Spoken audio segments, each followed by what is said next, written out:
حضرت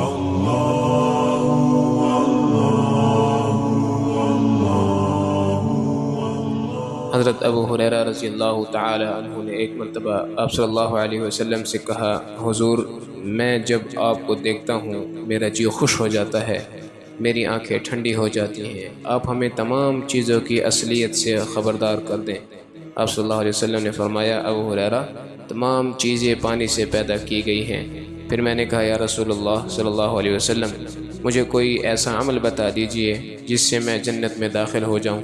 آپ صلی اللہ علیہ وسلم نے فرمایا، نمبر 1 لوگوں کو سلام کیا کرو، نمبر 2 کھانا کھلایا کرو، نمبر 3 صلہ رحمی کرتے رہو، نمبر 4 اور رات کو جب لوگ سوتے ہوئے ہوں تو تم تہجد کی نماز پڑھا کرو تاکہ سلامتی کے ساتھ جنت میں داخل ہو جاؤ۔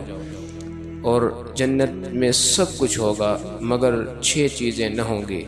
نمبر 1 موت نہ ہوگی، نمبر 2 نیند نہ ہوگی، نمبر 3 حسد نہ ہوگا، نمبر 4 نجاست نہ ہوگی، اور نمبر 5 بڑھاپا نہ ہوگا، اور نمبر 6 داڑھی نہ ہوگی بلکہ بغیر داڑھی کے جوان ہوں گے۔